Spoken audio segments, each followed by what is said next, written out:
अगर आपने मेरे चैनल को सब्सक्राइब नहीं किया please subscribe, like, comment, share ज़रूर करना और मैसेज को सब्सक्राइब करना बिल्कुल भी मत भूलिएगा। राधे राधे, हरे कृष्णा।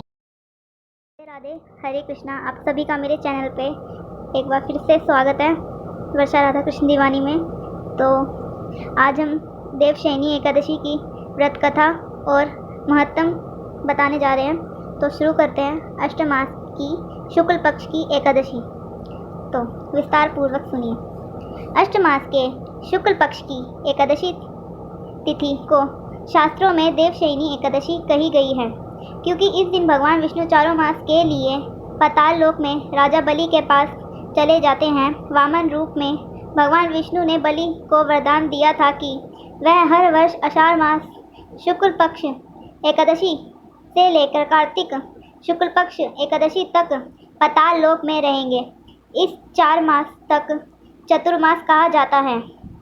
भगवान इस 4 महीने में पाताल लोक में रहते हैं, इसलिए कहा जाता है कि भगवान इन दिनों योग निद्रा में रहते हैं। एक पौराणिक कथा के अनुसार भगवान विष्णु ने शंखचूड़ नामक राक्षस से युद्ध किया और अंततः उसको मार गिराया। युद्ध करते हुए भगवान बहुत थक गए।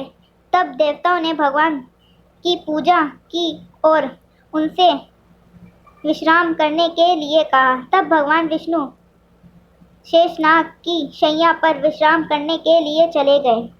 ये था महत्तम। अब सुनते हैं देवशयनी एकादशी की व्रत कथा। धर्मराज युधिष्ठिर बोले कि हे भगवान, अष्ट मास के शुक्ल पक्ष की एकादशी का नाम क्या है और उस दिन कौन से देवता की पूजा होती है तथा उसकी विधि क्या है, सो सब विस्तार पूर्वक कहिए। श्री कृष्ण भगवान बोले कि राजन, एक समय नारद जी ने ब्रह्मा से यह प्रश्न पूछा था। तब ब्रह्मा जी बोले कि नारद, तुमने कलयुग जीवों के उद्धार के लिए सबसे उत्तम प्रश्न किया है, क्योंकि एकादशी के व्रत सब व्रतों में श्रेष्ठ हैं। इसके व्रत से समस्त पाप नष्ट हो जाते हैं और इस एकादशी का नाम परमा है। इसके व्रत करने से विष्णु भगवान प्रसन्न होते हैं। एक पौराणिक कथा कहता हूँ, ध्यान पूर्वक सुनो। सूर्यवंशी मंधात नामक का एक राजा था। वह सत्यवादी, महान तपस्वी और चक्रवादी था। वह अपने प्रजा का पुत्र की तरह पालन करता था। इसकी समस्त प्रजा धन धान्य से परिपूर्ण थी और सदैव सुख पूर्वक रहती थी। उसके राज्य में कभी अकाल नहीं पड़ा। एक समय राजा के राज्य में अकाल पड़ गया। प्रजा अन्न की कमी के कारण अत्यंत दुखी रहने लगी। राज्य में यज्ञ होने बंद हो गए। एक दिन प्रजा राजा के पास जाकर प्रार्थना करने लगी कि हे राजा, समस्त विश्व का मुख्य कारण वर्षा है। इसी वर्षा के अभाव से राज्य में अकाल पड़ गया है और अकाल से प्रजा मर रही है। हे राजन, आप कोई ऐसा उपाय बतलाइए जिससे हम लोगों का दुख दूर हो जाए। इस पर राजा मंद्यात्य बोले कि आप लोग ठीक कह रहे हैं। वर्षा न होने के कारण आप लोग बहुत दुखित हैं। राजा के पापों के कारण ही प्रजा को दुख भोगना पड़ रहा है। मैं बहुत सोच विचार कर रहा हूँ, फिर भी मुझे अपना कोई दोष नहीं नजर आ रहा। आप लोगों के दुखों को देखकर दूर करने के लिए मैं बहुत यत्न कर रहा हूँ। ऐसा कहकर राजा मंदात भगवान की पूजा कर कुछ मुख्य व्यक्तियों को साथ लेकर वन में चल दिए। वहाँ ऋषियों के आश्रम में घूमते घूमते अंततः वो ब्रह्मा के पुत्र अंगिरा के आश्रम पर पहुँचे। उस स्थान पर राजा रथ से उतर रहे थे, आश्रम में आए। वह मुनि अभी नित्य कर्म से निवृत्त हुए थे कि राजा ने उनके सम्मुख प्रणाम किया और मुनि ने उनको आशीर्वाद दिया।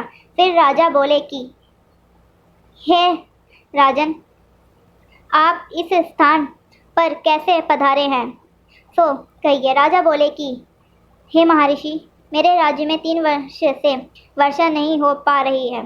इससे अकाल पड़ गया है और प्रजा दुख भोग रही है। राजा के पापों के प्रभाव से ही प्रजा को कष्ट मिलता है। इस शास्त्रों में लिखा है, मैं धर्म अनुसार राज्य करता हूँ। फिर यह अकाल कैसे पड़ गया, इसका मुझे अभी तक पता ना लग सका। अब मैं आपके पास इस संदेह की निवृत्ति के लिए आया हूँ। आप कृपा कर मेरे इस संदेह को दूर कीजिए। आप प्रजा के कष्ट को दूर करने के लिए कोई उपाय बतलाइए। इस पर वह ऋषि बोले कि राजन, यह सतयुग सब युगों में श्रेष्ठ है। इसके धर्म से चारों चरण सम्मिलित है। इस युग में केवल ब्राह्मणों को ही तपस्या करने तथा वेदों पढ़ने की अधिकार है, परंतु आपके राज्य में एक शूद्र भी तपस्या कर रहा है। इसी दोष के कारण आपके राज्य में वर्षा नहीं हो पा रही।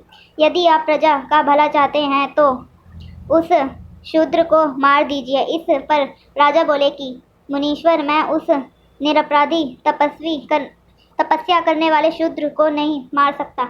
आप इस दोष से छूटने का कोई अन्य उपाय बतलाइए। तब ऋषि बोले कि हे राजन, यदि तुम ऐसा ही चाहते हो तो आषाढ़ मास के शुक्ल पक्ष की परमा नामक एकादशी का विधि पूर्वक व्रत करो।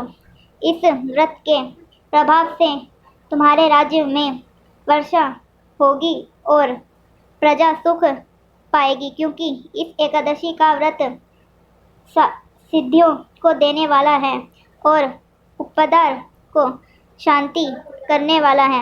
मुनि के इन वचनों को सुनकर राजा अपने नगर को वापस आए और विधि पूर्वक परमा एकादशी का व्रत किया। उस व्रत के प्रभाव से राजा के राज्य में वर्षा होने लगी, सब सुख मिलने लगे। इस एकादशी को देवशयनी एकादशी भी कहते हैं। इस व्रत के करने से विष्णु भगवान प्रसन्न होते हैं। अंततः मोक्ष की इच्छा करने वाले मनुष्य को एकादशी का व्रत करना चाहिए। चतुर्मास व्रत भी